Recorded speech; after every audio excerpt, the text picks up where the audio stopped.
like bring his spirits up after all the crap he's been going through. Yeah. That's part of it. Well, then the fact that I have some history with ER. That too. Or no, I know. I know a little bit about him. Yeah. Okay. Well, here we go. Good afternoon. Good afternoon, everyone. Thank you for tuning in. This is Smudcast number 505, and it's an ER video. Is he back? I don't know, but finally we get to watch another ER video, and this is called Semi Turning Red, and it's just came out last week. It's got about 320,000 views. It's obviously upvoted. Everyone loves ER. It's very short. It's like, 6-7 minutes long. This is going to be fun. This is going to be great. Everyone loves ER. So, we are going to be doing, what is the comments section? Okay, we're fine. No, everything's great. So, has anyone actually watched Turning Red? That's the first question. I've heard enough about it. Okay. Because I'm always watching Disney flicks with my niece and nephew. For some reason, they love Raya and the Last Dragon. And they always watch it in Cantonese because that's what they're learning in school. So I thought you was about to say Rey from Star Wars. I was about to go like, oh no. Well, they watch other Disney films I don't even know the names of. I'm like, that looks familiar. I think one of them was Luca, but there's a few others I don't know. So I'm assuming there's some new ones this year that came out that I don't know of. But Turning Red is related partially to my scenario. I'm in Toronto. It was taking place, I think, 20 years ago, so early 2000s. So the setting is kind of cool, but other than that, a lot of it is very strange. And it's not the average typical story of a little girl becoming a young woman. It's kind of a goofy, weird story of her friends trying to sneak out at night, and she happens to have a superpower that just sort of is there. It's not so much the focus, it's just a part of her character, which is interesting. And there's no real... Is there a real ending to the story? Just sort of like, no, this is just who I am now, and that's about it. There is an ending. It's a very bad ending, but... Let's see, the ending involved twerking, I believe, somehow? No, that's the One ending moment. fight, yes. But One moment, the yes. literal ending of the movie is that the mother accepts the daughter as she is, and they are selling out the panda again. So basically, they are continuing the prostitution theme. So good on you, Disney, because they have to pay back the collateral damage that they have caused. That is like $100 million, I believe. Disney, for when child prostitution wants to be normalized in a movie. Great. Well, we started with Pinocchio, so we gotta continue that thing. Wait, it actually started in Pinocchio? Well, it had that island where the kids were herded okay. to. I know what you're talking about. Yeah. Everyone's Wonder Island or something? It was a I don't remember. I just know that my parents freaked out at the scene with the donkey, and I was the only one who was left in the room. I actually enjoyed it. Everyone was turning into animals. Yeah. Yeah, that was freaky. Later, thinking back. Yeah, all the little misbehaving boys being turned into donkeys on the island. Yeah. Yeah, the basic moral of that was, if you're gonna act like a jackass, you're gonna look like a jackass too. You gotta go for the whales. That was the message. Yeah. Whales must die. Whales must die. Oh God. That's why I support the Japanese. Yeah. Oh. The Japanese interpretations of the classic Italian story, with less. Oh God, there is an adaptation like that. It's horrible. There are a few. Yeah, it's not for everyone, but yeah, I think we've had various interpretations of Pinocchio, even in live action, which yes, it's not brutally bad. It's just that's a strange take on Pinocchio. So I think there's a recent one with that Mexican director. I can't remember his name. I'm trying to remember. Wasn't there a Pinocchio interpretation that got so bad? Because one of the people on Whose Line, the host of it, was so embarrassed that people would roast him at any opportunity just mentioning it. Oh wait, that was Geppetto. Sorry. There was the one that came out a few years ago. I don't know how well it did. I never watched it. I just saw some some clips and some screen caps, and I was like, that doesn't look that bad. It's it looks reasonable. It's kind of that uncanny valley got going for it. So you have to okay, so you pass the whole wooden face looking boy, like it looks like a boy. So it's a bit. That's the intention. That's the point. So That's always good when you have to have a character that's relatable. Has a face that don't want to look at. it's terrifying. Yeah, it's oh my god, is that a boy? So, Burn it away. Yeah, it's a bit scary. If this was a different tone of a movie, it would be probably a horror film. Yeah. Whoa, is someone going through a snowstorm? Sorry, No, that's just wind picking up at the park right now. Yeah, remember they're in the park. Are you homeless? No, No. no.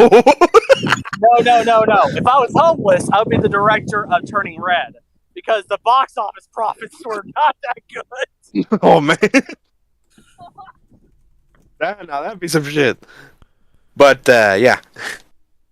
Alrighty. Anyway, Wasn't the box office profits only about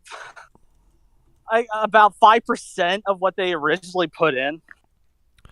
it was. I don't even think it broke 20 million. Yeah, it was pretty bad. So It was bad, yes. Well, you kind of get that kind of result if you release it on home video as well.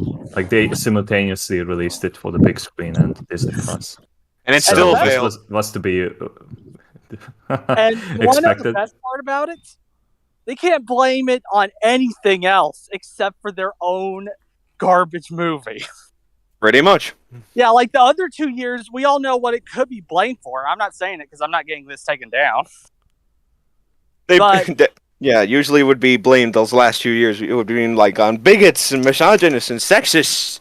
But no. And Not this time. another thing, but this Yes. time, all those is out the window. Everyone knows it's a garbage movie at this point. On top of the girl selling out her panda, and especially after Disney's turn for the worse through to the recent Florida bill, which is now law. all right. Anyway, let's get going.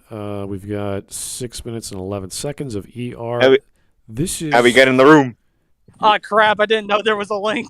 Yeah, so this is ER does very, very fast cuts. So if you want to pause and talk, that's totally fine. Go right ahead. But it's going Let's to see. Watch together, Abby. yeah, it's Yeah, sorry. gonna be Just going. need. Sorry. My gosh. I'm just And for trying the to- record, I'm gonna be calling him Abby because quick story about his name. Oh, like, let me originally- let me tell this Yeah, go one. ahead and go ahead before we Okay. start. So I used to have the name Avatar Discord, and what happened was I got the name Abby because one server I was in decided to give everyone pet names, and I like the name Abby so much because it stuck with me. And funny story, someone actually thought I was a girl because of that name. Yeah, which is kind of funny and kind of dumb at the same time. So, anyways, what happened was I just stuck by Abby because I was like, might as well. Because I had the name Avatar of Discord, which was, Close. based on a Magic the Gathering card. That too. And what happened was I wanted to change my profile picture, and Discord gave me the middle finger saying, change your name. Or, we will not allow you to do this unless you change your name. And I'm just like, are you kidding me? Yeah, I've been because here for about 8 years. Because context, what's that? I was just so bitter about that. I just swallowed my pride and go, fine. And all that just to give context on why he's called Chaos Jester on screen, but I still call him Abby. Yeah. With that said, yeah. All right, so anyway, if you want to say something, pause the video, talk. That's totally cool. Oh, if anyone hears another voice, by the way, that's my friend Black Rose as well. Hi. And that's why I said earlier we technically have 5 people for this. All right. Technically. I just wanted to make sure, just in case there's any people wondering why is there a 5th person. Yeah, Not that's fine. counting my other Yeah, personalities. we're used to Mateus having his whole family in the background. It's okay.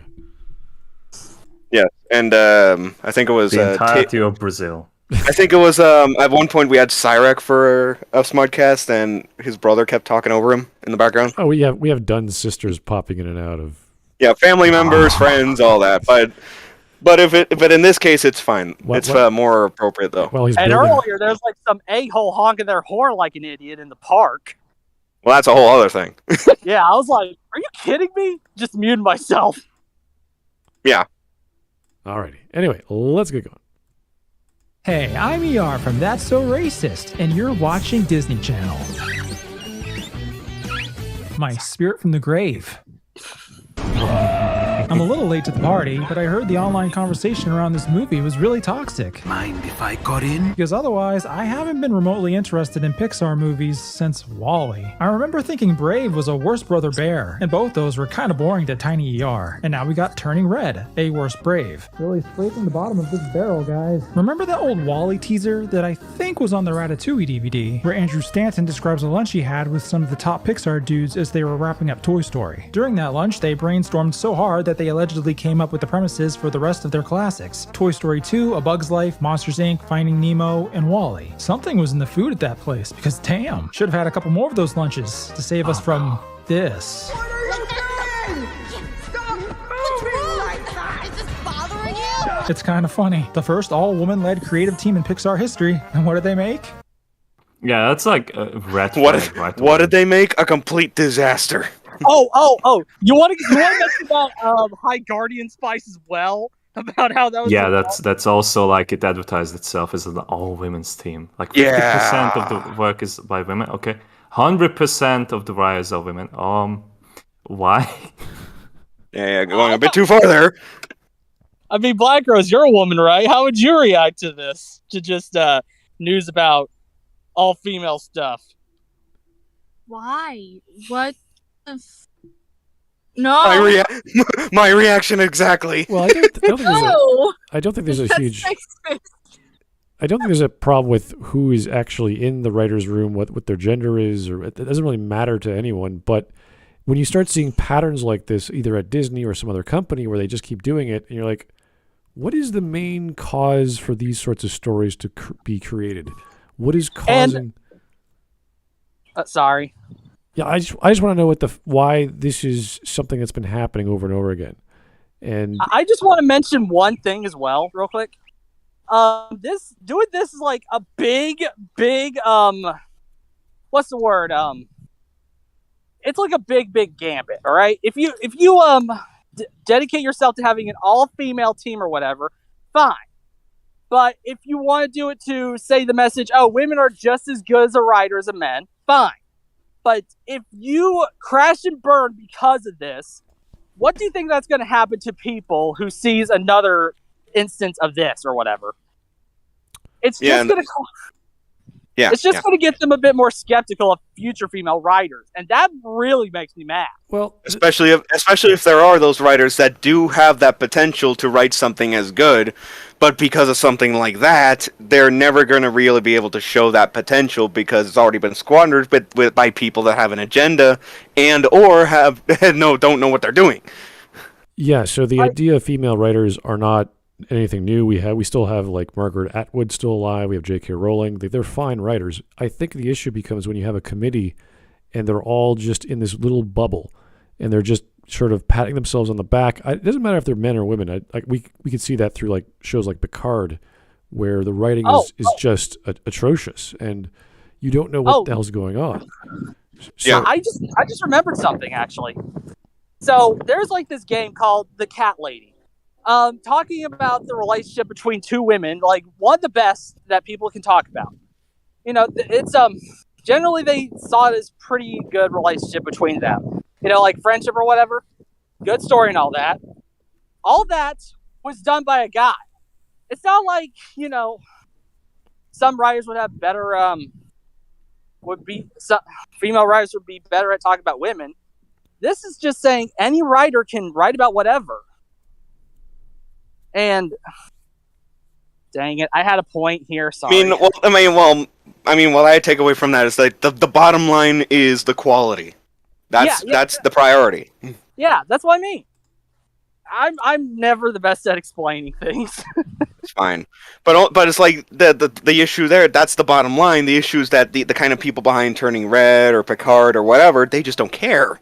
They just want to push their shit on us. it's at least having an economic reaction to, let's say, Netflix, where they just have lost so much value in their stock, not just their literal stock, but the stock of their production line, that they have to think about, how do we make better products? How do we do that? And you can't just have 20 producers and a team of writers and they keep making crap, and you just have this $100 million budget where, $10 million a show or whatever it is, and you see the seams coming apart. You see all the little like the CGI is cheap, or the costumes are cheap, or they cut corners on scenes. There's only like a show that has like 4 or 5 settings. It's like, this is all you're doing for a show. Oh, so Yeah.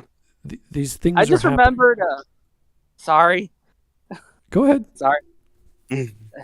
Okay, so I actually remembered an argument a few friends of mine had in another server. They were talking about this Cowboy Bebop reboot, I think, on Netflix. Oh, the Netflix show. Yeah, we've covered that too on the Smudcast. So we know the There's gist of like it. There's like a huge argument that boiled over basically because the costume didn't look like the original one, which should be expected because, how else are you going to recognize somebody without their iconic costume? And basically their argument was it was so impractical, or they couldn't wear it, or something along the lines of that. And that would be fine, and I accept that would be fine if they bothered to make it look similar, which is something I've said and something other people have said, and they got ignored because of that. Yeah, that was a big talking point for at least a week or two, and you could make the argument in the movie that Faye does actually put her red jacket over her top, and because what's-his-face was cutting up her sarong or whatever that they call that halter top. So it's like you can make it work, and they kind of did, but they didn't give her the look that she was supposed to have in the first place, and that was a silly argument to make, that she couldn't do stunts in it. It's like, what do you mean you couldn't do stunts? You have a stunt choreographer, you have stunt people. What's the like? You want stunt doubles. You have the budget. Like, what is the problem with? Like, I was watching. Was it Vader? What the hell was his name? He was doing his own cosplay movies on YouTube of Cowboy Bebop, and they just bought. I think they bought or made their own costume. It looked totally fine. I think Faye's hair was a bit too purple, and other than that, it was like, yeah, that's Faye. I could buy that Faye. They had a black Spike. I was like, that's Spike. He's dancing around.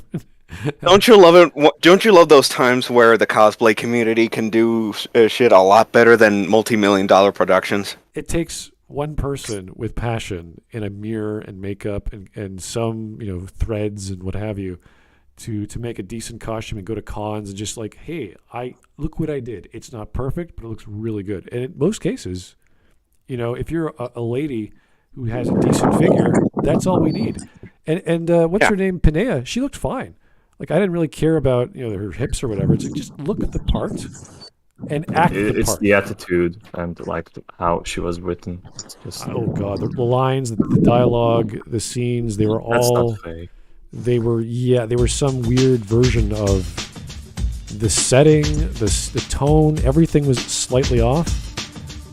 And this is just from watching a trailer. You just like, this doesn't feel right. Something's wrong here. Well, to be fair, I'll play the Angels' defense attorney here, and to say that even a trailer can be fixed, or they can fix some stuff from the trailer. Like we see with the Sonic movie, how they did like the biggest redemption arc with that. Right. Granted, it still would require a lot of effort, but if they can put in the effort to make it better, then yeah. And I know I've seen some people argue this, that, well, it's just one person. It's not like a multi-million-dollar corporation or whatever. Yeah, that's fine. But every like a machine, if we compare a film or a TV series to a machine, every part of that machine is important, and you want to get the best part possible for the machine. Right. You don't want to get like a faulty part. Sorry. No, you're right. I mean, you're talking about the trailer. Like, was that meant to appeal to the fans? Was it meant to appeal to Scott Pilgrim fans? Like, what was the audience target that you were going for? And I was like, okay, this is not This doesn't feel like Bebop. Some of the music obviously is because they just lifted it, but everything else was like, this is not what I think of when I think of a pulp sci-fi space opera about bounty hunters. It felt more like let's try to make jokes all the time. Let's have people try and crack jokes and be smarmy and goofy. And it did feel like someone had to like really make like a really hard effort to remember like what Cowboy Bebop was about. It's and, really like, simple. They only got away like, they make jokes. It's so easy. Like there's 4 people. They're trying to get money and they're trying to find bounties and they get into hijinks. That's it. yeah. As someone that doesn't know much about Cowboy Bebop, I'm assuming it's a very serious anime, right?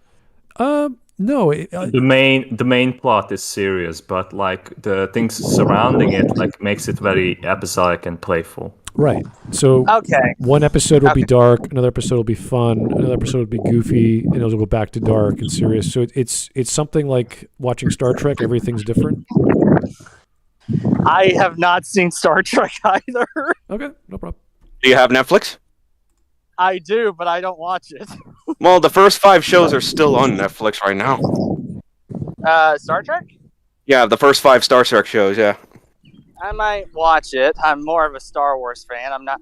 I'm more of a gamer than a TV watcher, admittedly. All right. I mean, there's a reason why I've only watched TNG and DS9 so far. But the Cowboy Bebop being a serious stuff, right? And the trailer was mostly jokes or whatever. It did not feel like a trailer for a Bebop. Like you watch the trailer for the Bebop movie Knocking on Heaven's Door, it's like, oh, that's exactly what I want. And then you watch It didn't click. Yeah, there was something there were scenes that I'm like, what is that shot of a room and people are getting shot at? I'm like, what is happening? And then they jump to using the frame as a like you could touch the frame and Spike is picking up a pipe.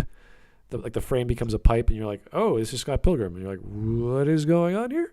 Yeah, they were going for that very stylized view because they didn't Yeah. understand like how dynamic the scene in Cowboy Bebop Yeah, it was. just felt way off. And every single scene has a Dutch angle as well. Yeah.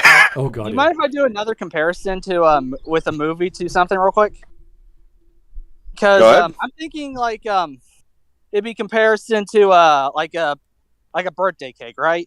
You want to make sure all the ingredients are correct. You don't want to add too much comedy, which would be sugar, or else it would taste too sweet. But if you don't, you want to also make sure that you get the right stuff to complement it, so that it would taste just perfect instead of just off.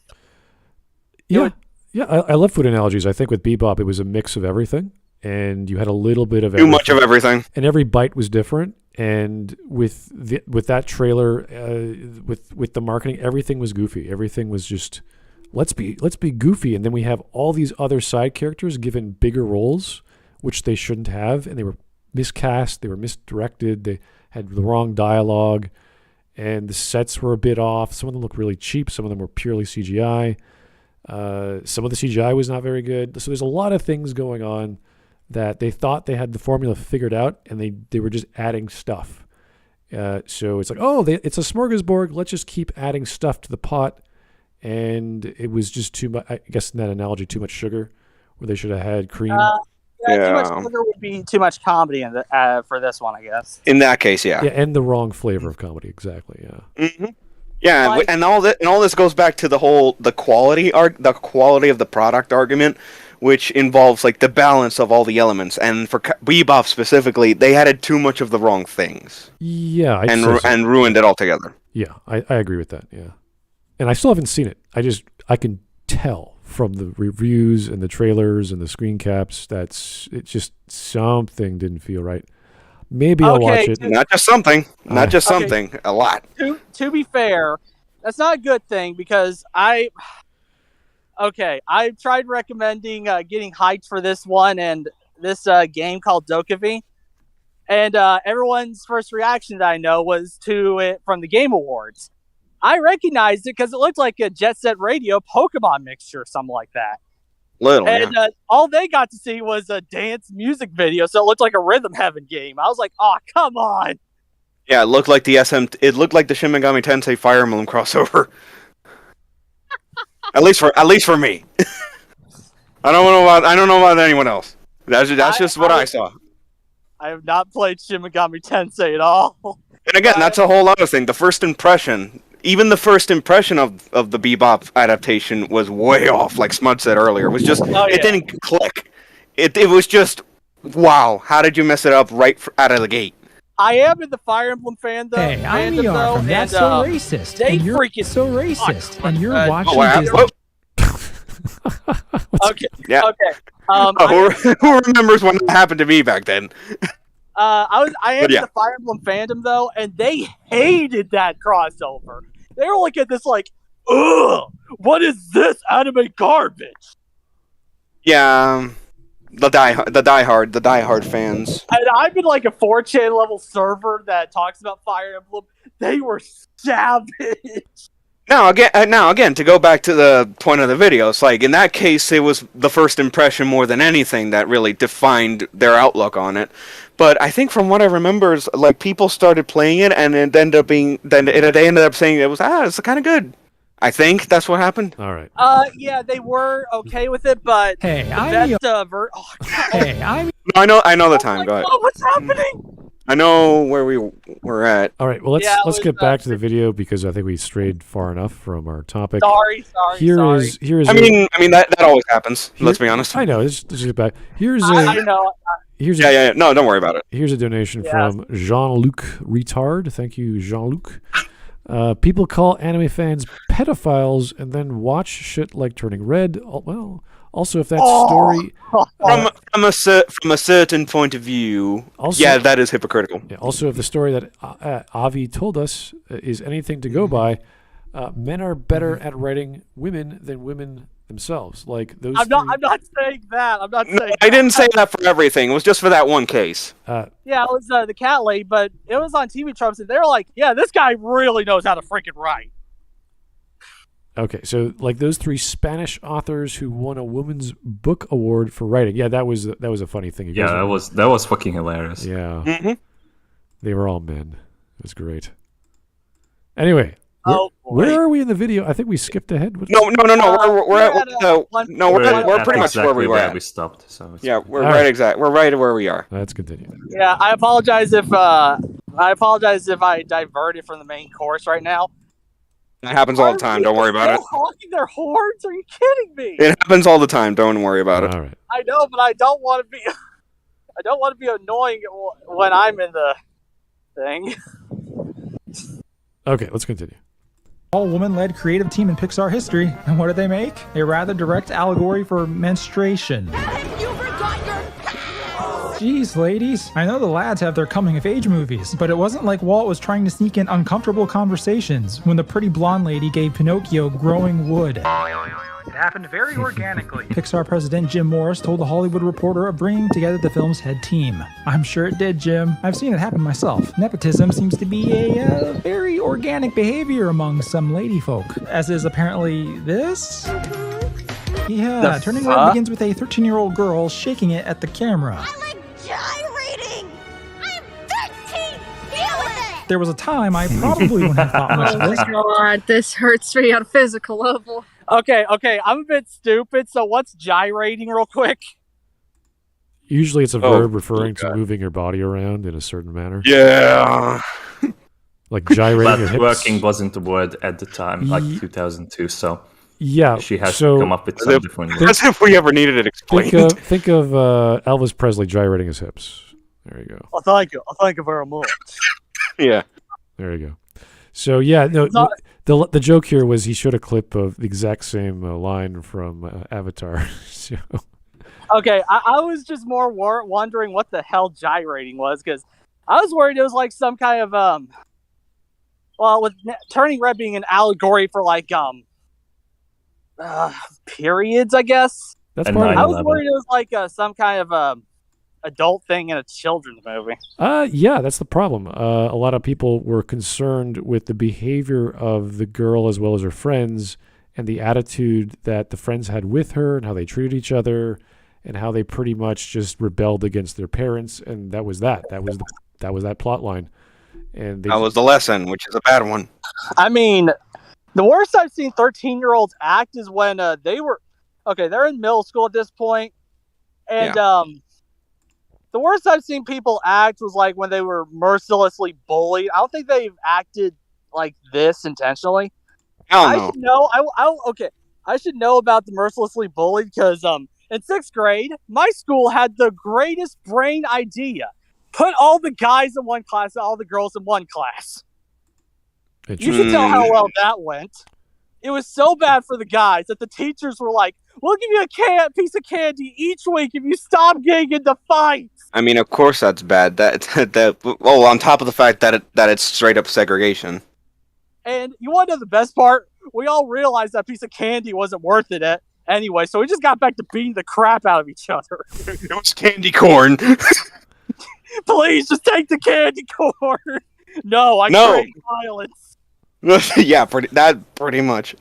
Interesting. Okay. Back in my day, the teachers beat out the shit of every student, so we didn't have to fear about that. The ruler. the ruler smacked the desk. Or like fist fights. Wow. My head teacher had to engage I think he had to punch a few students. Oh god. Oh, fun times. All right.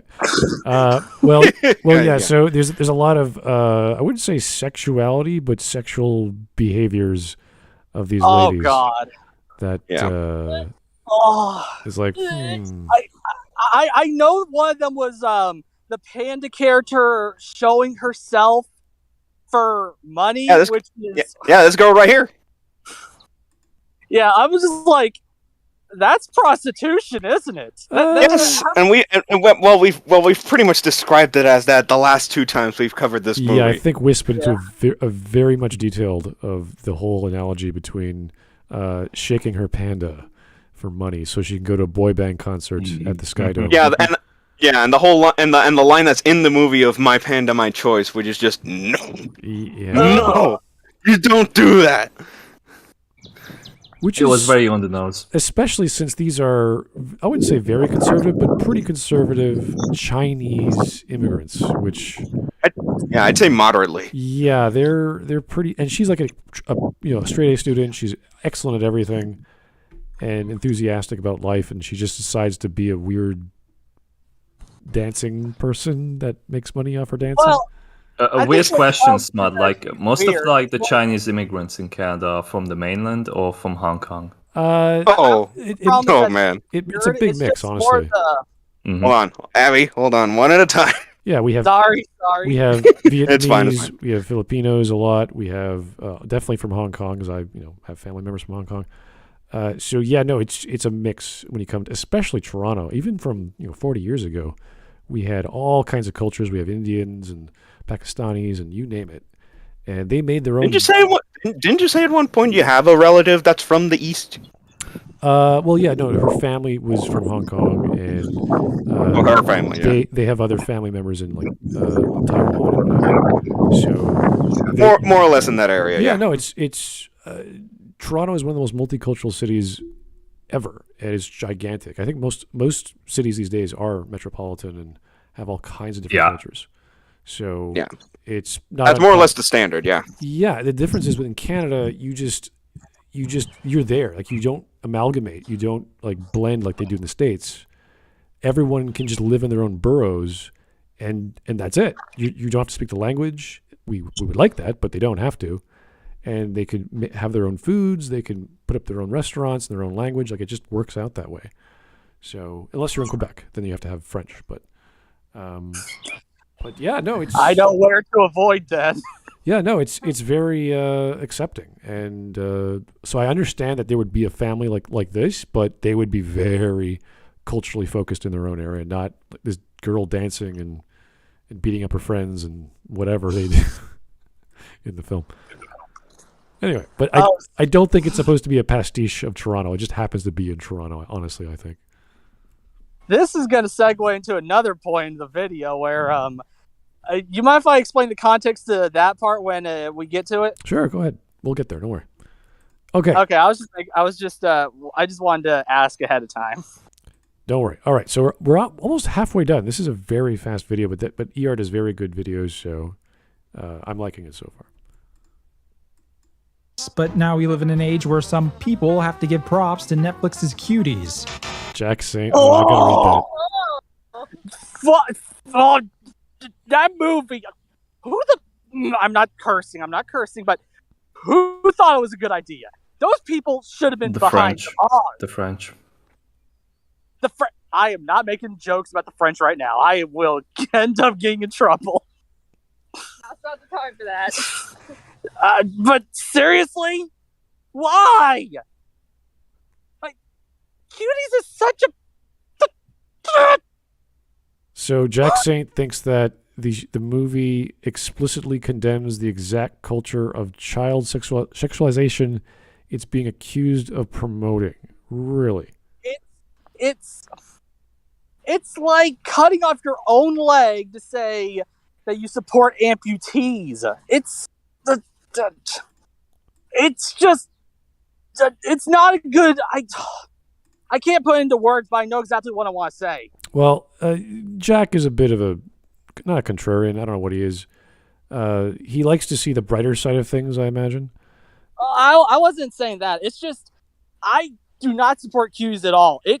I do not support shit like that at all. I apologize for cursing. Well, yeah, but that's fine. This is not a film most people have accepted, and that's fine. You can dislike films, and films can be made poorly. That's fine. The worst part was I heard about it from an old meme, actually. Y'all know the Hitler Rants parodies?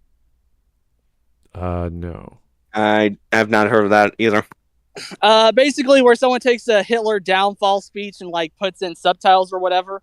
Oh, okay. And what happened was Hitler reacts to Cuties, and then he's just like, who supports this shit? And one guy was like, well, the guy talking back to Hitler was like, they're trying to say child sexuality is bad or whatever. He's like, by child sexuality, the children or something? And he goes, you know it's bad when 4chan doesn't allow this shit. I'd have to find the video, but I know exactly what I'm talking about. I'll post it in the server if that's all right. Yeah, the footage used for the joke aside, the underlying point is there. It's like, yeah, they're saying that this is bad by outright doing it and showing it. Yeah, my ass. Well, I think ER has poked fun at Jack Saint and his cohorts. I can't remember his name before, so it's not unheard of in his videos. So it's like, all right, let's bring up the contrarian viewpoint. And he just happens to just glance at Jack, and he's saying the exact opposite of everyone else. So there you go. Okay, great. So that's fair. Yeah. This is Cuties. Oh, he deleted those tweets. Makes you wonder. The movie's plot is pretty basic. We have May, a good and obedient daughter to her slightly insane tiger mom, until the puberty hits like a freight train. Why would you draw those things? Those horrible, awful, sexy things! Well, then the puberty culminates in May transforming into a giant, smelly red panda, same as all the other women in her family. That would be pretty benign, but it's a little odd how openly they relate the red panda to leaking her uterus bits. Regular, overnight, scented, unscented. Yeah, this stuff will fly straight over kids' heads, but it's still gonna smack into their parents' faces behind them. So we're supposed to compare the red panda let me to. pause real quick. I paused it. There we go. Okay, I didn't want to accidentally move it to the front or whatever. No, that's fine. But yeah, it's like that point about it does fly in the parents' faces of parents, because that's the parents' job to discuss with their children when the time is right, not right there in front of a crowd. Well, usually you have these conversations in private, and this is part of I think when I went through the program for adult sex education, it was called Fully Alive, and they would have these conversations. You wouldn't put that into a film for kids. Yeah, of course you wouldn't. Actually.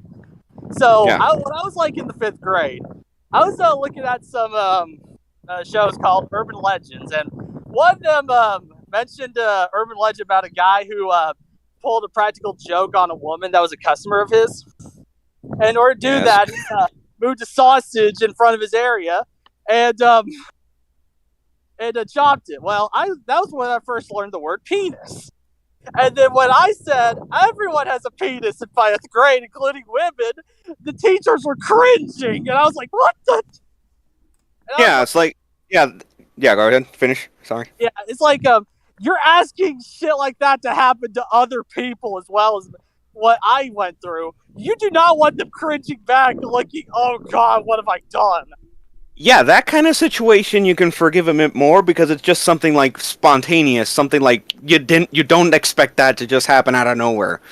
In the case of the movie, though, it's telling you straight up that and it's like the video said, it's like it's slapping parents in the face for this because, like Smud said, this is supposed to be a private conversation, whereas in Abby's situation, it just happened in public. It's like you can't control that.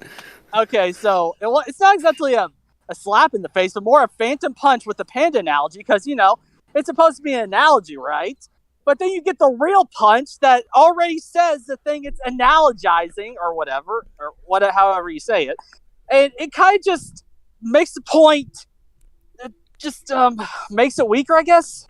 It goes from a slap to a sledgehammer. Yeah. All right. Yeah, sorry if I made everyone cringe with that or whatever. No, it made sense for what came up in the video. Yeah, it's like, you want these things to be in private. You do not want to give, you know, like, people ideas where they can say it out in public, and then the teachers are going to have to explain that. They're like, oh god, I've not been paid enough. Yeah, which is not just people, the children specifically. Right. This is part of the some of the legislation that happened last month in Florida that got taken down. People were. Parental rights and education bill. Well, like I said earlier, that made it all the way to law. It's law now.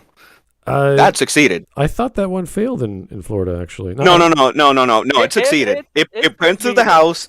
Governor Ron DeSantis signed it into law. That one succeeded. That one made it through. That's pre-based. Absolutely. Right. I hope they enjoy their taxes. Like and this is like part of it. It's like maybe I don't remember when this video came out. I didn't catch it, but at least now it's like that's what people like DeSantis are using. They're using that kind of like woke targeting and throwing it back at these idiots, especially after Disney doubled down on their position on the bill. Deflecting, which was after this movie too, which says a lot. Deflecting palm. Take the damage you would receive and return it to sender. Which is what people like DeSantis are doing, and it's working. All right, here is. And it's movies like this that open more people's eyes to what's really going on. And but with that said, you want to know the worst part? Yeah. I can't bring myself to hate characters in a movie for some reason. I want to dislike this movie. It's more of I want these movies to be good and succeed. We all do. But when I see shit like this, I don't want to hate it. I want to, but I end up hating it. It's basically the movie is a byproduct of what's actually going on behind the scenes. Is that what you mean? Yeah, I feel if a movie was a person, I'd feel sorry for it, but I'd still have to be objective and hate it. Yeah, but there's still issues. That cannot be overstated. Oh, I'm not trying to understate it or whatever. I'm just saying I hate when stuff like this happens because I want to go into a movie and like it. You know, I want to enjoy it. I want to make sure, you know, that other people can enjoy it. But when I see crap like this, and I usually try to defend stuff, you know, and bring out the positivities, but shit like this, what the fuck? You just can't. Yeah. You just can't. Why do you think when the sequel trilogy or the anti-trilogy of Star Wars finished, like people, even before it finished, people doubled back to the prequels and actually gave them a second shot? Because we all damn well know that trilogy fucked up. The sequel trilogy. At the prequels and look, perhaps I treated you too harshly. Yeah, perhaps we treated them too harshly. Exactly. And now we don't. They're still bad, obviously. But we at least see that. But there's at least clear. Now and my favorite is 3, obviously. But but at this point, that gave us the chance to go back and actually see that there was very much effort put into those 3 movies. Absolutely, abundance of CG aside. There was at least a clear path for the story. All right. Here is Carlos Batista. Thank you, sir, for the 5. The French were into cuckolding back in the day, so the French making cuties makes sense. Oh, Well, I do want to be a little bit philosophical here right now, though. When we see like stuff in the past that we say we hate this, and then we see something worse down the line that makes us look back at the past and think, maybe this wasn't so bad. I wonder if we're going to end up seeing something worse in the future, and looking back at this thinking, oh, it wasn't too bad. I worry about that a little bit. Because how can you... Because history tends to repeat itself, right? In regards to Star Wars, there has been other stuff that has come out since, but everyone's holding their breath for the Obi-Wan series, and we're not sure what to expect. And if the Mandalorian has any take on it, or the Book of Boba Fett has any representation of that, it's going to be a mixed bag. So they're sort of trying to learn their lesson again, as well as doubling down on their message, which we heard from the CEO and the board, I think, 2 months ago, how they're going to just keep shilling and keep pushing their agenda. So it's... Well, at least Star Wars right now, at least the shows have the advantage that it has people like Favreau and Filoni working on it. Setting aside how much of a mixed bag Boba Fett and Mandalorian are right now, and yeah, the whole agenda, it's like the expectations for Obi-Wan is like, at least for me, it's like 50-50.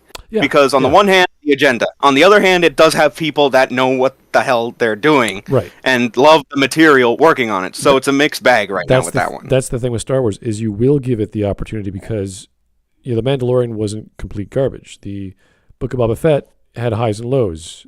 So it's like, all right, they're figuring it out, and they're figuring out their audience and what to do, because they still have that crazy agenda, but we're talking about a character everyone loves, and if you take that away from them, they're gonna just say, nope, we're done. I bet that, and again, people that love the material, that are fans of it, and know what they're doing. Favreau and Filoni, among many others. Okay. I do want to point out a little salt about Disney and Star Wars right now, because... Do tell.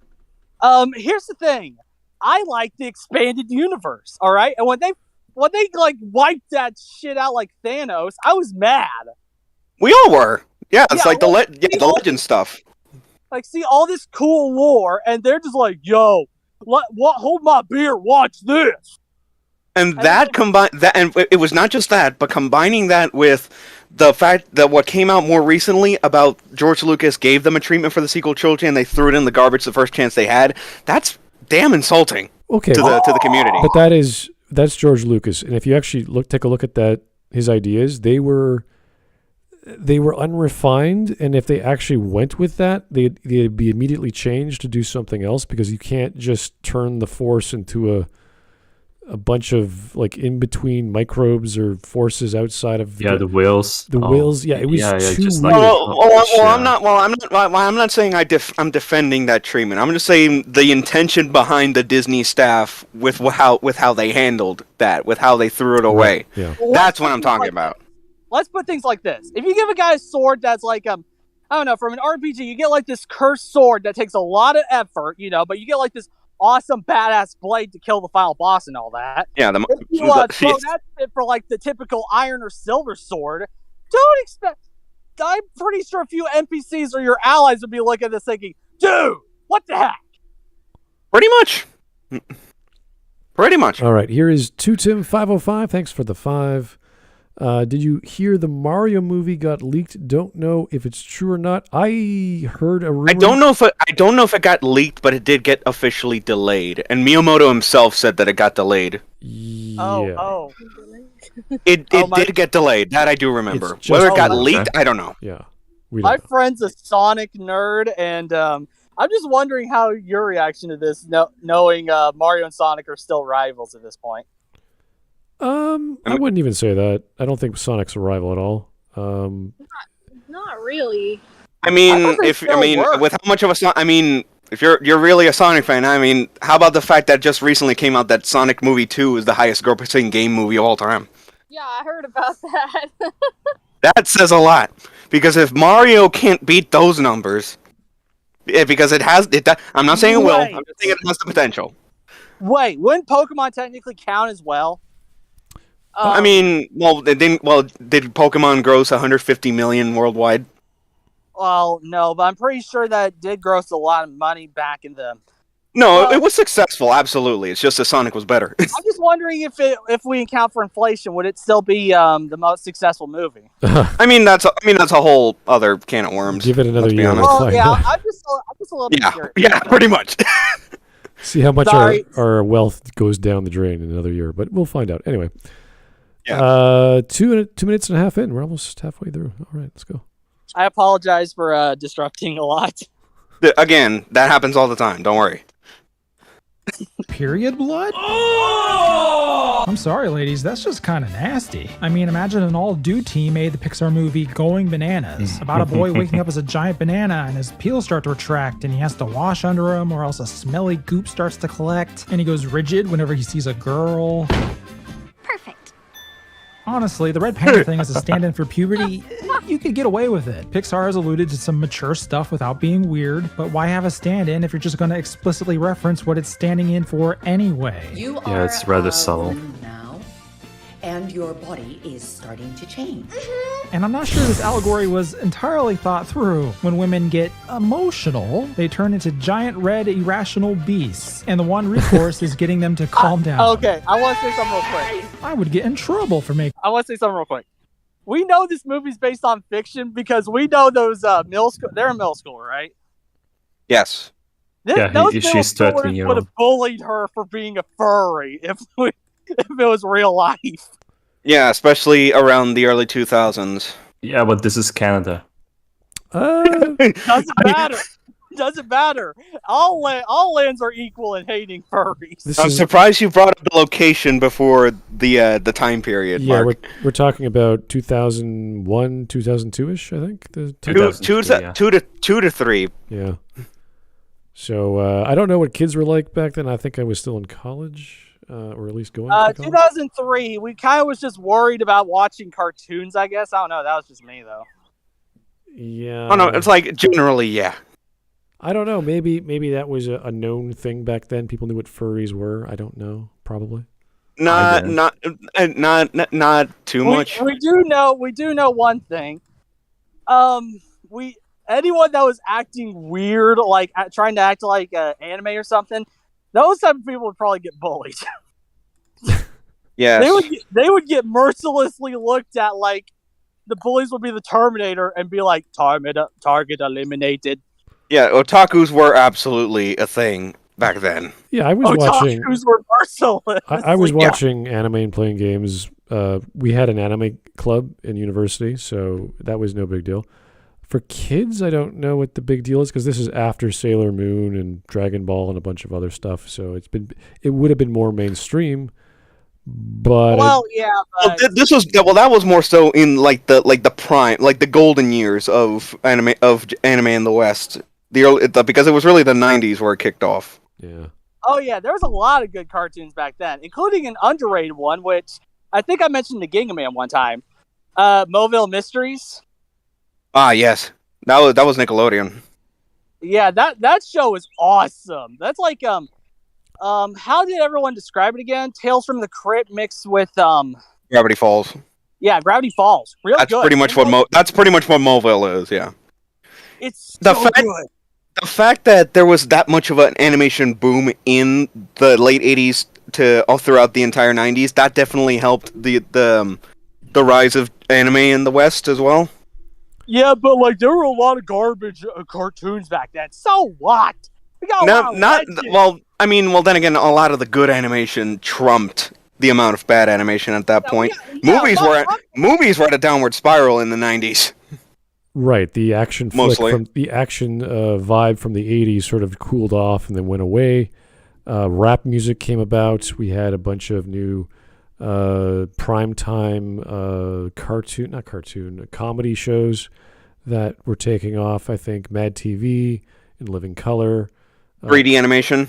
3D animation was starting with mainframe companies.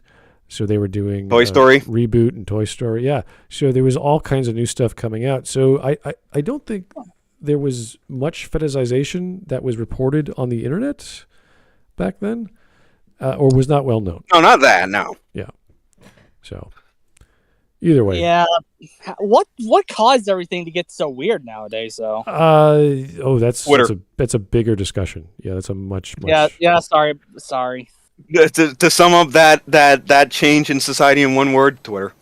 It all goes back to Twitter. All right. Well, here's 210 one more time. Thank you, Lee, my man. No, Ty Lee. That was the girl on the monitor from Avatar. Oh, I'm sorry. Say what? Yes, from Avatar: The Last Airbender. Oh. And they got away with putting a girl that sexy on that kind of cartoon. Well, to be fair, there was a lot of other girls that were not girls, adult women that were that attractive. Well, that was also during the point. I don't want to say anything wrong because I got in trouble like last month for saying something that I didn't mean anything bad by it, but somehow I got in trouble for that. Yeah, that's fine. But it's like cartoons. We can definitely agree that cartoons at this point, like 90s, early 2000s, were being a little bit more risky, not too much. Right. But there were still barriers in regards to like the censorship, the guidelines, all that. That's what made a lot of those cartoons so great. Is that the way they found the ways they found to go around all of those barriers and limitations. That's what let the creativity run wild, and they pretty much had it 1,000 with a lot of these shows. I'm just still a little bitter right now about getting in trouble for saying the word naughty, and that somehow got taken like as bad. I'm just like, sorry. I mean, she was woke anyway, so whatever. I'm still mad though. Don't be. She was the one that's wrong for taking that shit seriously. Well, we did have. Everyone else did too. We did have a lot of great shows. Late '90s, there was the X-Men, Spider-Man. You had Gargoyles. You had the Batman animated series. You had. They're gonna ruin X-Men, by the way. We'll find out. Wait, mark my words. Gargoyles, what was that inspector's name? That female inspector that was very attractive. I know that. What, Carmen Sandiego? No, not Carmen Sandiego. It's from Gargoyles. Montoya? Eliza something? Montoya? No. Eliza, that Gargoyles. Gargoyles. Eliza. That's all I know her name is. Oh, Eliza Maza. Oh. Damn. Yeah. We were way off. We were off. I'm trying to think of some other very attractive cartoon women at the time. Let's see. I'd say a lot of the women from the DCAU, I guess. DCAU? The DC Animated Universe? I don't know. Well, unless we're talking about Zatanna, because she is very, very attractive. Yeah, yes. The one episode where Batman sings, where he sings to turn Wonder Woman from a pig back to normal. Which was a real song, and I'm surprised they went that route. They said, "Yep, we're gonna give Batman a standard Batman comic book setting where I staked out this place for 2 months. Oh my god, I sing this song 1,000 times." Yeah, okay. Cool. I mean, hey, Kevin Conroy pulled it off, and it was amazing. Yeah. Hey, Ginga, I'm at the park, right? Yes, you've said it like 5 times. I'm thinking about getting on one of these slides. You think I should go down it? Dude, hell no. Let's just keep going. All right. Let's just keep going. Here is Porcelainus the Fourth. Thank you, sir. The creepy sex weirdo in animation has roots tracing back to Tumblr and Steven Universe. Steven Universe and its consequences have been a disaster for animation and Western civilization. I don't know about the style being a problem. Maybe the ideas in the story and the how mindset behind it, like why do you want to push that kind of shit to kids is kind of questionable. Yeah, it's kind of like you hire a lead animator or a lead artist and you say, okay, we're going to go with this guy for whatever reason, when you know other people in the room are probably way better artists, but they say, okay, we're gonna do big eyes and big hands and one frame of animation or one layer of color or whatever. You're like, oh, yeah, we could cheapen that and make it look worse. We could, totally. Or we could spend the effort to make it look good and attractive to the average viewer so that even if they don't understand the themes of Mothership or whatever the hell Steven Universe is about, that they'll at least enjoy what they're looking at. So, I don't know. I don't know what went on in those rooms, in these pitch meetings, to come up with that. And especially since the animation was never consistent with itself. That's another problem. Yeah, a lot of these shows seem to have like a second or third season, which is just sort of, there's a dip in quality for no reason. Well, okay, some of the shows could be excused, I guess, if it's like the viewership goes down and the revenue ends up going down as well. Like sometimes, like small amount of errors can slip through. That's in a lot of shows, no doubt. Yeah, but in Steven Universe's case, it wasn't just a small amount of errors. So, like in almost every episode, the art style was not consistent. I know. I'm just anticipating someone going like, "Well, there's errors in other shows too." Yeah, but in other shows there aren't as many errors. Oh, I know. I'm just getting that conversation. Who remembers Dragon Ball Super Episode 5 when that first came out? I have not seen Dragon Ball after what was the last one I saw? I think it was Well, the last series was Super, the one I'm talking about. Oh yeah, I'm well. What do you mean GT? Maybe, I guess. But long story short, it's like the way they were making Dragon Ball Super early on. It's like when episode 5 came around, it looked god awful. What happened? They were on demand, like they gave it to interns. The lead animators were interns. They had to work under a really bad time limit as well. Yeah, but thankfully they eventually did go back to the older episodes and touch them up and actually make them look decent. You can see this. I know for a fact it was at least the first 2 arcs of the show, the ones that were readapting the movies. Which I'm just like, first off, why did you do that in the first place? The movies are fine, and second off, it's just who thought it was a good idea for it to look this bad and go to air? Oh! I got the perfect joke for it. There's not enough errors in this show. It's time I go ultra error stinct. Yeah, but okay, I'm glad with that. Let's finally go back to the Red. Yeah, sorry about that. Now, May and her friends badly want to go to a boy band concert, and of course, this is against her mother's wishes. It's honestly a lamer version of a Goofy movie at this point, but then the allegory gets just a little bit weirder. To scrounge up the money for the concert, May starts pimping out her panda for kids to take pictures. Can I get a bra? You know what? YouTube movie reviewers often do this thing where they get a bad feeling about a thing in a movie, and Jack Saint again. Here we go. Okay. Yeah, it's like, what the hell, man? Him of all people, but he called cars and what show was that? Sky High, like a fascist propaganda. Well, Sky High was a movie. Oh boy. Who is Jack Saint, by the way? Oh, he's Jack Saint is Smud's favorite person on YouTube. Oh, he's great. He's a great guy. Very friendly. Absolutely. He. I was just wondering because I don't know much about the cartoon community and all that. Oh, he likes. You don't want to know. He likes to think everything's subjective and everyone's opinion doesn't matter as a result. So whatever we say is irrelevant. Yeah, essentially. You have no standards in art. Nothing exists.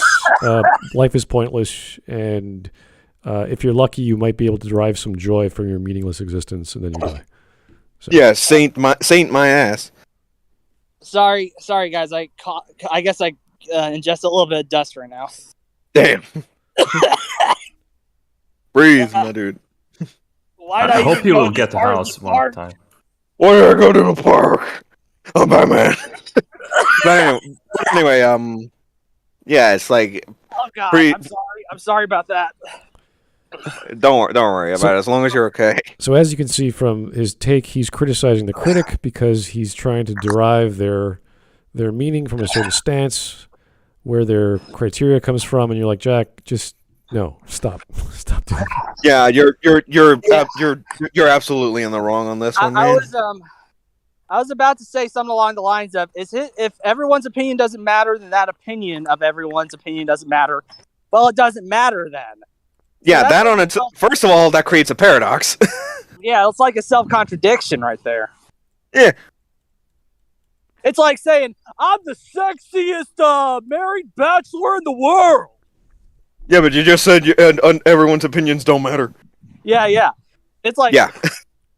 it's like everyone's just looking for a reason to roast him about that.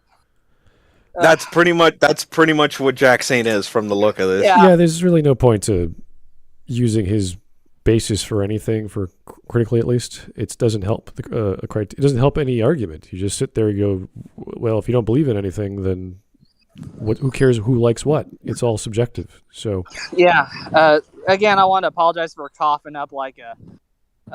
Sorry about that. I wasn't expecting that. all right. It's okay. Fine. Like, you will get an apartment soon. I believe in you. Like, you can get a job again and like be it like in a room, so you don't have to sleep in the streets. He's not homeless, my dude. He's just in the bar hanging out with a friend. All right. Of Yeah, course, we all again, say that. No, Of course. again, I did not expect him to be in a park when I pulled Well, him to in. be So fair, I didn't know it was going to be today. I was expecting it to be another day. But I thought, Yeah. might as well. that's why I've been saying, like, finally we get to do it. All right. Yeah, making the joke about me being homeless. I'll take it. I'll take it. At least it makes the Smudcast with this one more unique, at least. Yeah. But let's. Yeah, Smudcast episode. Someone nearly dies because the movie was so bad that someone started hacking themselves to death. Yeah, pretty much. But let's go back to Jack Saint's stupid take. Yeah. Now, Wait, I I feel the need to want to read it like a mocking voice real quick. might as well, yeah. YouTube movie reviewers often do this thing where they get a bad feeling about a thing in a movie, i.e. turning red, having a bright, energetic vibe, because it's a movie primarily for kids, and feel the need to root their criticism in something real, at least through wild stuff like this. Ooh, Yeah, I'm so sexual. Yeah, and these are the kind of takes you just roll your eyes at and move on with your life. Like, yeah, the criticism based on something real, like, yeah, we get that the films are fictional, but, you know, if the criticisms are based on reality and a good one, then, yeah, it needs to be said. Yeah. Like, here's the thing. Every movie can follow at least one formula. It has to be logical, or there has to be a sequence of events with logic. You know, like, even cartoon logic follows a certain sort of logic. You know, Well, when it you follows walk- a certain structure, yes. Yeah, like, when you walk forward, you expect the person to walk forward, unless there's a rule that states, you know, person walking forward ends up moving backwards. That has to be said. You know, Even though- everything has to be... Sorry. No, yeah, sorry, go ahead. I'll let you finish. I thought someone said moving on. No, it's like, well, just before we go on, it's like even something like, let's say, as an example, Devil May Cry. At least for as crazy as the series can get, there's still a basic structure that everything falls under. Yeah, everything follows the ground of... There's at least some train of thought with this. You know, there's nothing like, even the wackiest stuff, you can find a train of thought. And that's, like, the basis of reality somewhat. Everything... As opposed to Moose turning red, where it's a lot of the shit that happens in the movie is so nonsensical that you just keep asking yourself, what the fuck is going on right now? Well, no. Turning red also follows its own thing, you know. Everything follows a certain rule. Like, when you throw a rock, it's going to go a certain amount, right? Well, that's ironic considering Jack Saint's comments where, you know, they need to root their criticism in something real. Well, since Turning Red has its own reality where there's its own logic, you can get Logic. Well, you can still see the logic where someone it's generally ground on reality, just with panda analogy, yeah. Sorry if I sound like an idiot right now. I'm just Nah, it's fine. Unfortunately, the movie is too much hot garbage to be able to justify anything of the shit that it throws at us. Point is, you know, Yeah. everything follows a train of logic. Also, why did that motorcycle have to feel the need to honk their horn as loud as possible? Okay, with that said, let's keep going. All right. Yeah, Their sorry. criticism is real, and it leads to wild stuff. And I agree wholeheartedly. But what in the world did the director and her cronies think parents were going to read from this? Turning the panda into a transactional thing is... Oh boy. They have a much less weird version of this later, where a kid pays May to be at his birthday party as the entertainment. Probably should have just stuck with that. At the party, May is caught out by her mother, but she lays all the blame on her friends, betraying them like a little bitch. So the friends go to the concert without her, while May undergoes a magical rite to seal her panda away. May does this voluntarily, until the last second, then poofs off to the concert, which upsets her mother so bad she becomes a fucking kaiju and kills at least 20 concert goers. That's right, folks. Those Chinese immigrants really are destroying Toronto. Our cast Jeez. I know the joke, but still. Yeah, they're just Where? buying, Yeah. they're just buying up all the real estate. Maybe not literally destroying the the In places any you can case, live. this is the type of humor from ER you should expect. Like, in one of his videos, he throws in the N-word in the title. Which I'm not kidding. which I think that isn't that the one you guys covered that got taken down? No, the one that got taken down was the anime. What was it? Was it no? The Fate Stay Night video. The Fate Stay Night video. Yeah. Oh yeah, Yeah. yeah. Because The what but- video? the Fate Stay Night video, the guy who used it used all this copyrighted music, and it was so much that YouTube would not let me counterclaim. I could not do a counterclaim. So no, you can't do that. It's like, what do you mean? What do you mean I can't do that? This is And yet Well, the that's original video is just fine. yeah. Sure. Well, that's garbage, isn't it? He's not making any money off that, or it's past his 90-day deadline, and they just reinstate it after 90 days. So I have a copyright strike for less than 90 days now, and I'm just waiting it out because no one's It's still, yeah, nothing's happened yet. no nothing. Well, nothing on my account, but just the fact that there's a big red check mark, and I'm always looking at it every time I log in. I'm like, ugh. So Well, let's Shows me hope that the video is unavailable. let's hope the claim goes down by the time that the Yeah. 90 days are up. another month or so. So it's like, all right, it's not a big deal, but the fact that I can't do anything about it, and no one let me do anything about it is annoying. It's bullshit.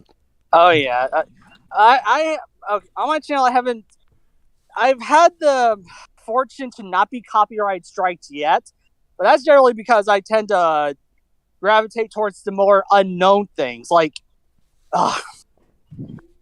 okay, you all know Nintendo, right? How pretty much anal they are about copyright strike things. Straight up draconian. Well, I posted the entire soundtrack of a game they did or whatever. And because I noticed no one else was doing this shit, like not even what's his name, Gilvasunner or Silvagunner or whatever. Gilvasunner right now, yeah. Well, I noticed that he didn't do the music, upload the music. Brawl ST whatever didn't. BRSTM. Yeah, and I was just like, well, shit, because someone uploaded some of the tracks, but not the entire thing. I was like, are you kidding me? So I was so mad about that I just downloaded the entire soundtrack, uploaded it onto my channel, just for that shit alone. And I've been worried about getting copyright strike because it's a Nintendo exclusive game. And did you get struck yet, or Not yet, but I'm waiting for that day. Where Nintendo- okay? You are taking a massive gamble with that right now. Just Oh, saying. If it's made by Nintendo itself, like it's like an Yeah, in-house. if it's first party, be prepared. I'm expecting Nintendo to go like, you looking dummy thick with your channel. Copyright strike. Yeah, but to actually go back to what we're talking about in the video. Oh, where do I begin with the fucking kaiju scene? Oof. It's just you can't tell me she didn't kill anyone with that slam down. It's just at least with the blowback from landing on the ground. I know women are pretty dangerous during that time of the month, but I didn't know they were that dangerous. That was just says the man with a woman next to him. I know. That joke too. Yeah. But I'm just like, no. It's like if suspension of disbelief gets thrown out the window there, because I'm pretty sure at least a few people straight up died from that That's my issue with that scene. I bet the boy band was like, "Oh my gosh, dudes, what do we do? Let's get out of here, man." Oh, let's take our phones out and put it on Twitter. If that were now, that would be everyone pulling out their phones, putting it on Twitter, Insta, whatever. Just out here with someone on their period. Hashtag I'm gonna die. Well, I do like Pretty the much. fact they had the top of the Sky Dome in pieces. That was kind of cool. So some damage occurred somewhere. Yeah. You got to give credit where credit's due. In the movie wasn't. We just saw it in this video. It's like the dome is still in construction early in the movie. Oh, interesting. Well, you still got to give. It was a second, but we saw it. I thought they only opened it to the public when it was finished construction, not while. I believe. The snippet that we just saw like moments ago. So I think there was still a bit of the top of the dome left to build. Yeah, the way that the Sky Dome works is it's a retractable roof and it has like 4 moving parts. So the part that was, I think that was the most outermost layer, like that would have been done by. Oh, let me just like around there. While May undergoes a magical I am rite gonna to steal say, the panda away. May does this voluntarily that- until the last Yeah, keep second going. I'm and just trying to keeps check all that little which upsets tidbit. your mother so The bad small she becomes a touches, fucking kaiju. The small touches themselves still had to be applauded because I begrudgingly would have to, if I want to be objective, I'd begrudgingly have to swallow my pride and say, even a shitty film like this, when they do small touches, it's good. It's good with the small touches. You know what I'm saying, right? Yeah, but unfortunately, the overall product is still way below the bar. Yeah. Oh yeah. Don't get me wrong. Yeah. But No. You made your point. Yeah, I'm just saying. It's like eating a shit sundae, but enjoying the cherry on top. Sure, the cherry was a nice bit, but it was still shit. That the sundae was shit. Yeah, they did spend some time. Obviously, the women who wrote this were from Toronto. They knew the color of the chairs of the streetcars or the buses were red. They had little things like that, which I would appreciate. That's cool. But, it's not a big deal. It could have been any setting. It doesn't have to be Toronto. So it's fine. Yeah, but because it was Toronto, that led to a controversy that we might get into later. Oh, really? Yeah, in the video, you mean? You all know a specific cartoon commentator, right? That got in trouble. Wait, who? You all know, Mr. Enter? Yeah. Don't speak of that because we gonna see a reference to that at the end of the video. All right. Okay. Yeah, I'll just say what the 9/11. Yes. And kills at least 20 concert goers. Yeah, no one died. That's Sure, right, folks. Those Chinese immigrants really are destroying. Yeah, there you go. It's Toronto. still under Our cast construction. Resolves this situation by unleashing all the pandas, singing and twerking. That's kind of like stupid. Like they can just unleash the panda whenever they want, and they just can't like lock it away the same night as well. Wait a minute, I got a question. How's that even possible? Like, okay, you're a girl, right? Do you get to channel your periods at any point? Oh, what the fuck? Well, I'm just saying how. I mean, this is twerking. How the twerking didn't exist back then. What the fuck is this shit? I thought it was supposed to be an allegory for periods. I don't know, hormone pills? Maybe. The other like a fucking Goku Sentai Frieza Force going like, activate Frieza Force period power. Yeah, it's just insane. I know, but still stupid. Like, if they're gonna follow, It is stupid. Yeah. Yeah, if they're gonna have like a rules of logic, that they should fucking stick to it. Yeah, and speaking of the logic, this is the point in the movie where that logic just breaks, because they say earlier in the movie that it's like if they don't seal away the panda, she's gonna be stuck like that forever, and it's like it'll be much harder to seal away the panda. But no, later in the movie when everyone seals back the panda, no, it's just fine. They just do it on the first try, like it's nothing. In the other form whenever she wants to, yes. And then whenever she fucking wants, I mean, they never do it with May. Okay, you all know I was joking when I asked that question, right? It was fucking stupid though. Like, what the fuck is this? But we need a cool ending. This is not cool. This is disgusting. I know. Yeah, we all do. I hate this. We all do. All right, I want to cry. let's keep going. Jesus Christ. In the end, they calm the raging roid monster of a mom down, and the ladies seal away their pandas again. Except for May, because... You're not going out like that, are you? My panda, my choice, Mom. Okay. Yeah, what the totally fuck? something What an are the adults in the room innocent 13-year-old should say. Oh, it hurts. It hurts What so the fuck bad. is this shit? Pain and suffering. My heart. Ah.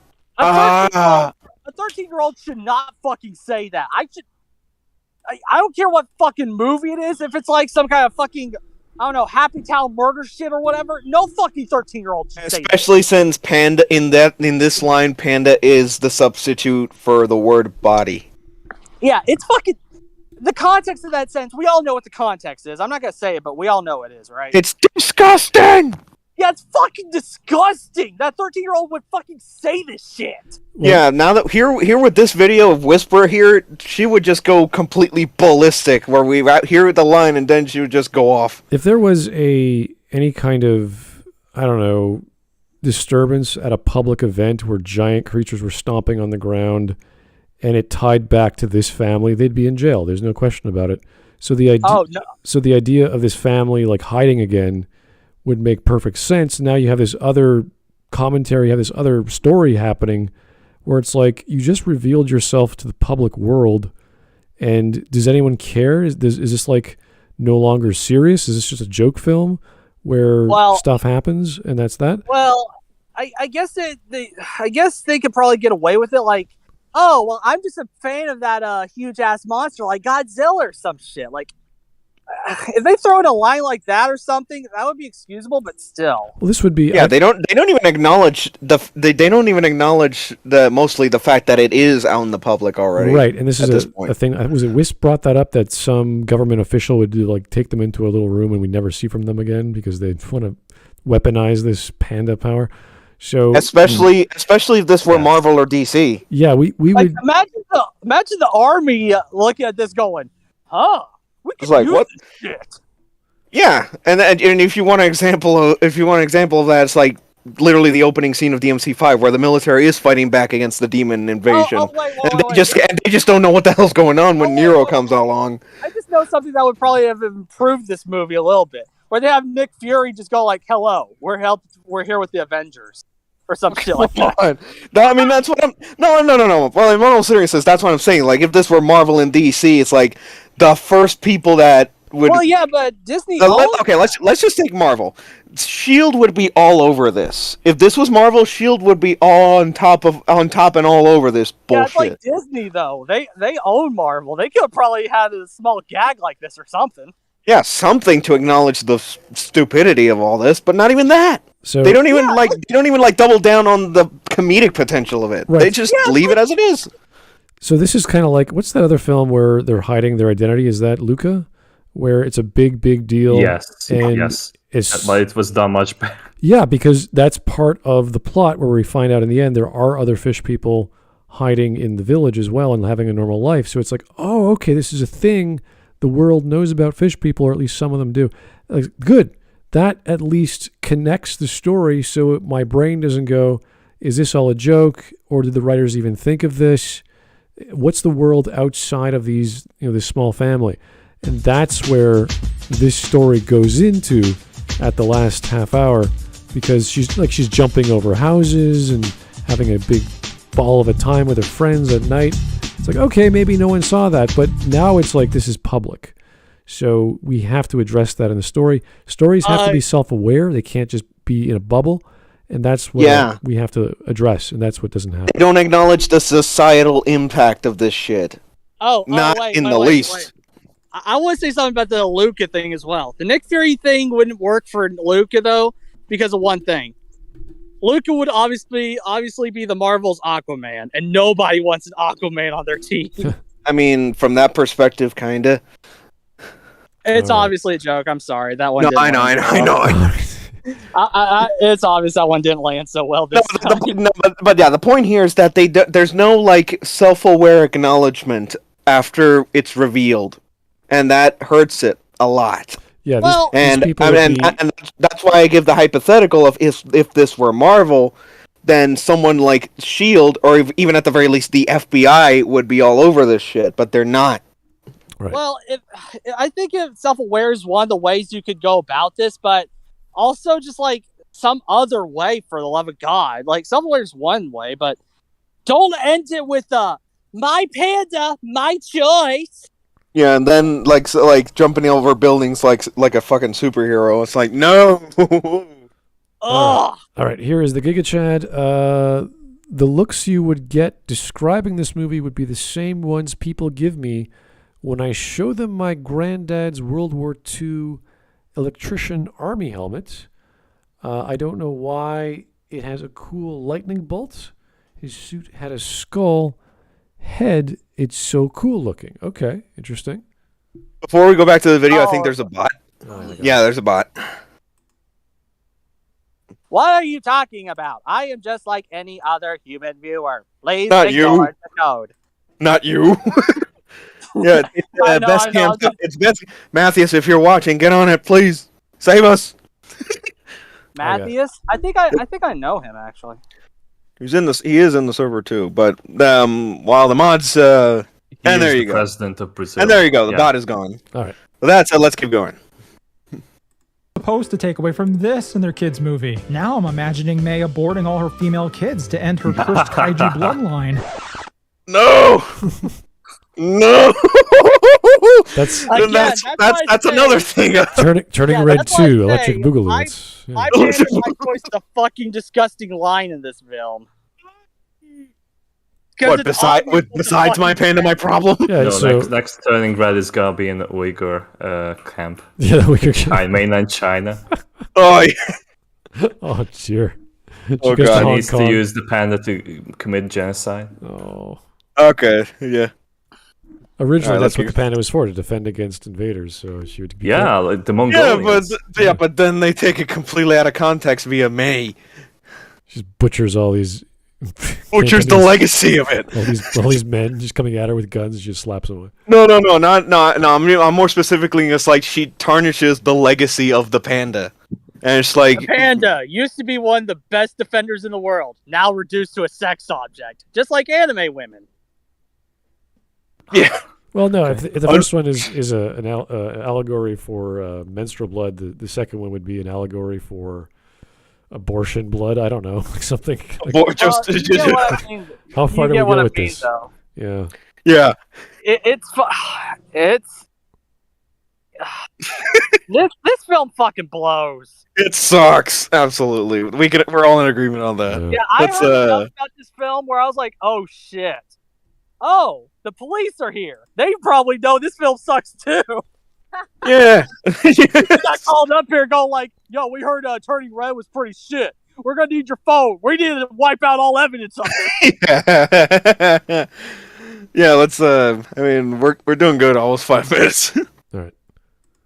Was that what the Chinese were doing? My panda, my Aw. choice, mom. Turning Red is Oh, boy. honestly just bizarre. I'm not sure I've ever seen a kids movie this tone deaf, certainly not recently. In a post-Shrek world, how do you manage to piss off this many parents for being inappropriate? Well, one, by having the overt message that honoring your parents is secondary to honoring yourself. I put my family first. I tried to be a good daughter. Yeah, fuck them parents. They don't know you. Pandas going their own way, Revolutionize this which their shit, tiger whatever. moms will just magically accept. I can see how that'd ruffle some feathers. Or fur. And two, the clear-cut period comparison was more than a little unnecessary to say the least. It's not even a comparison, they're outright saying it. Them parents, they don't know jack shit. Sure. Ugh, I hate my parents. Yeah. It was written by actual edgy teenagers. So when did he make this? He made this last week. Yeah, I made it like a week or two ago. I Okay, think. because he showed Yes. was it 60% or 66% for the audience score? 66. Yeah, right now it's at 73%.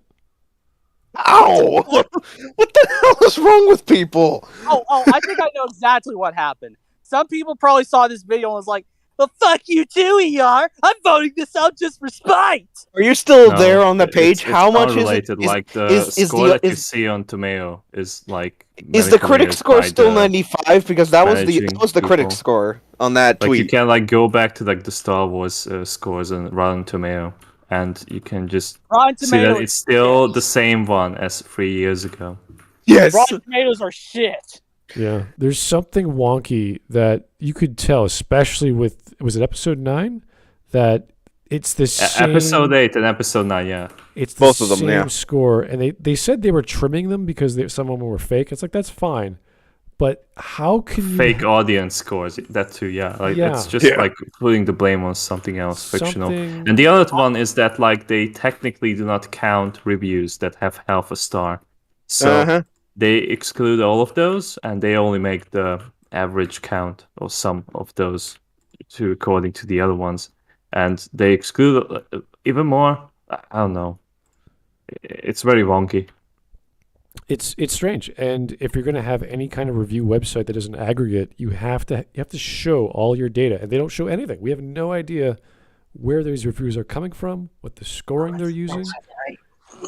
It's ridiculous. So I can't believe it jumped over like 10%, or at least one whole basis point for The accurate rating for these movies, like I think like the first few days when they release on Rotten Tomato, and then they have some studio execs telling them to like just like freeze it at like high Just to number. clear this up, as of now, tomato meter is 94, audience score is 73. The tomato meter went down by 1%. That's some fucking garbage. Like the Well, argument will be well- like, this is going to be a sleeper hit. It's going to be this some weird clique of people 10 years from now are going to give it this high rating. People are going to love it. Again. Bullshit. Yeah, I can't see that Yeah, happening. those weird people, we know what we call them. Obviously, We know- furries. Yeah. Like At least some, part of it, yeah. Bullied. yeah, like some Yeah. films that get low ratings, they have a cult following, and then they come back like 20 years later as ooh, they're amazing. I say No, that's not. That better not happen with this movie. I well, swear. that's what I mean. Like you look at like games like Planescape Torment, which was not a financial success, but anyone who plays that game who's an RPGer goes, "This is brilliant." Oh, I know a few fucking games myself. Literally, that are- Wind Waker. That's literally what happened with Wind Waker. Right, Oh, and Zelda. and with this movie, the box office was not even 20 million, and it's like, okay, so maybe it's going to get some critical review in another 10, 20 years. I'm like, I don't think that's ever going to happen. It will not. It better not. I should know about a few games that were underloved, considering that one of my profile pictures, it was based on Phantom R from Rhythm Thief, a game that I will still not stop bitching about because Sega doesn't know how to advertise a fucking game. What's that? More Sonic? What's that? More Sonic? You like blue furry shit? Yeah. Fuck you, everyone else. You know what? At least Sonic knows when to rein itself in on that. I'm still salty at Sega. I I can at least give credit to the Sonic Boom cartoon and actually managed to make fun of Chris Chan that one time. Oh, oh God. yeah. You remember that? Oh yeah. But yeah, let's keep going. Yeah, we have 30 seconds left. Yeah. Yeah. Well, 40. There's really no point engaging with the plot either. A giant stomping kaiju amounts to no consequences, despite that they don't even hide the existence of the giant panda, in which case I'm not sure why they need to seal them in the first place. Yeah, none of that matters. But at the very least, I gotta give she and her team credit in crafting the movie's setting. Early 2000s Toronto looks and feels vibrant and wonderfully authentic. And especially, I had to appreciate that they didn't shy away from real-world events that really impacted the decade.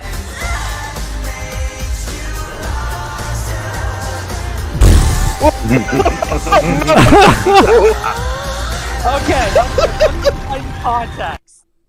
I Well, the video's over anyway, so. What the? Okay, have me explain. Because I'm an asshole and knows shit about this. So what happened is howdy doggy. Okay, so Okay. what happened was Mr. Enter was like something along the lines of, they should have mentioned the original stuff about how 9/11 affects something or something along the lines of that. Well, people was looking at this review and thinking, "Oh crap!" I'm just like, my God. Sorry. Okay. Yeah. Anyway. So what happened was, people were looking at Mr. Enter's review like, They're like, do you have brain damage? Are you all right? Are you going senile with your old channel? Mr. Enter said? No. What people said to Mr. Enter. Oh, okay. And was this when he had that breakdown on Twitter? Oh yeah. He got harassed about that so bad, or people were roasting him so bad about it. And it's all because of he saw this movie, he saw Turning Red, and it's just it broke him. And what happened was he had like a 8 tweet long rant on Twitter about that. And well, people were kind of roasting him about the 9/11 stuff. It was so bad that I saw well, for context, I browsed Kiwi Farms a bit. And they were saying stuff like, before this happened, oh, Mr. Enter's not a lol cow anymore. You know, he's, generally doing fine, I guess. Yeah. Or something along the lines of that. They were basically saying that there were more important lol cows. And then when this happened, they were roasting him about it. They were laughing. They were mocking him. Yeah, and that's pretty fucking sad because he was going on an absolute tirade about this movie. Okay. The worst part was a tirade. Sorry to interrupt, and it was a tirade that this movie very much deserved. By the way, if this video is anything to go by. Yeah, it really does suck about that. I guess. Like, Mr. Enter was okay. I guess he wasn't. Well, I kind of ignored him for the most part, but he was generally all right. Oh, he's all right now, yeah. Well, I don't know. He might go on another tirade, I guess. I mean, at least in terms of Turning Red, like right now, he's over it mostly. He's okay now, but it's like seeing the train wreck in slow motion. I'm just like, damn, it's like now. Well, now I know how bad this movie is. Yep. All right, guys, let's go to stream memes if we have any. Yeah, ma'am. It's in the Smud server. Heavy. It's in the Smudcast stream memes. I assume you can see it. Crap. Let me. I'll tag you in. I'll tag you in it so you can go directly to there. It's not All that. right. It's the fact that I was trying to get into it. Here's Mateus. Thank you, Mateus. Okay. We do a little trolling with a gigantic whale. The whale. Okay. Tag me in it.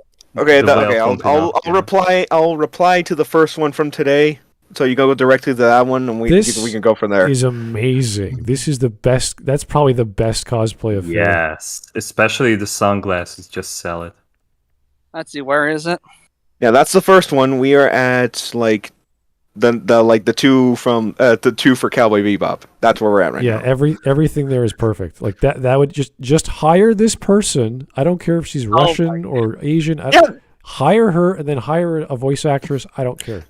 Perfect. Yes. Yeah, so this was my point before. It's like the cosplay community, as of now, they have such a respect for that, for just such a craft for this.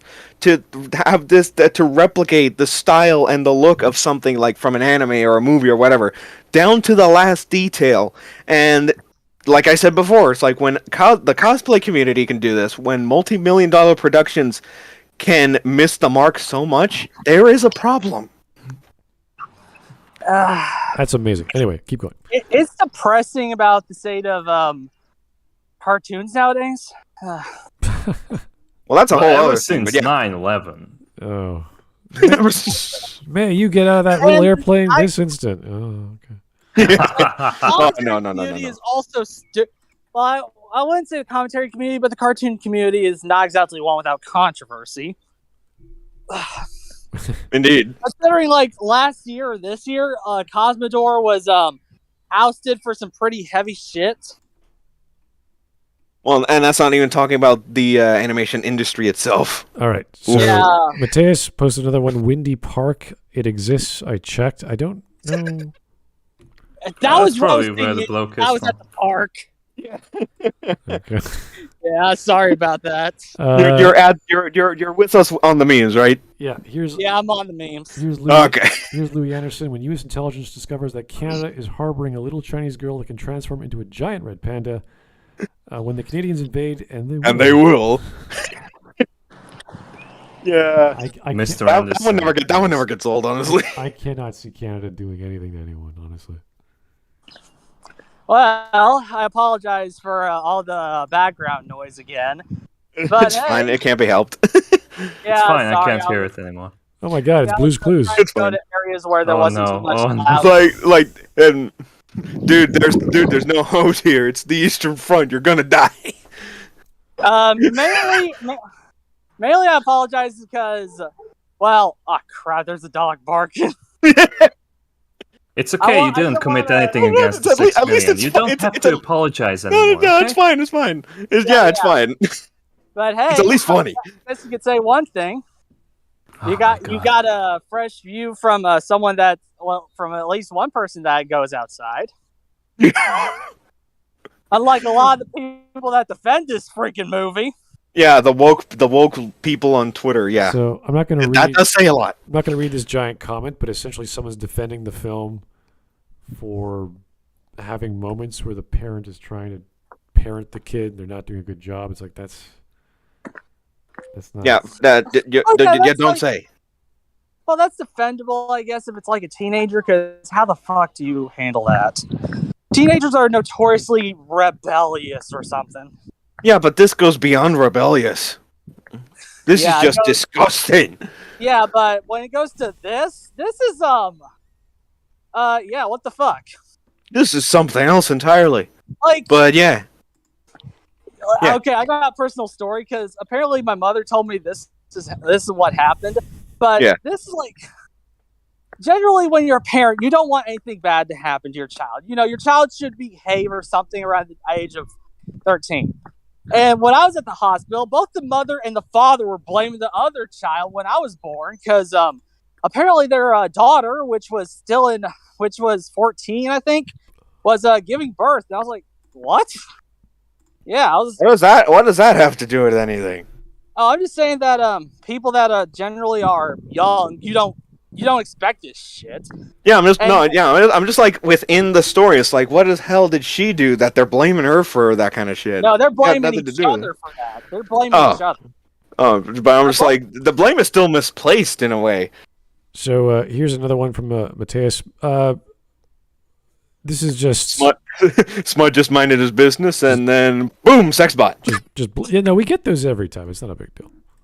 Oh, that's the first time I've seen. I'll be honest. Mr. Enters Mind making his Turning Red review. Very accurate. Oh no! Why?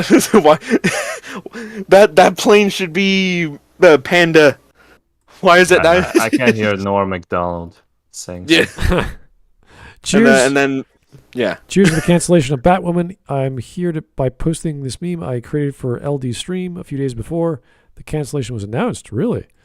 Okay, so here's Yes, finally. What's Sierra? Does anyone know what Sierra is? It's his OC. Oh, really? Okay. Yeah. So Batwoman is snarky, rude, and mean-spirited, uses other men's gadgets, doesn't arrest the criminals. One time left a criminal who previously murdered people because she's lesbian. Oh. I'm not going to let a man take credit for a woman's work. I think I'm better. And then we have his own work called Sierra. Then we have Sierra, yeah. Shy, kind-hearted, and gentle, will protect you. Cute alien with ice powers, doesn't hate men. Boyfriend is a street thief with moon powers. Tries her best to fit in despite her alien appearance and lack of knowledge. And it looks like she's chilling some tasty beverages for someone. So I like her already. Next one. Oh man. And the last one is, that's a cute outfit. Did your husband give it to you? Actually, he did. He brought this for me.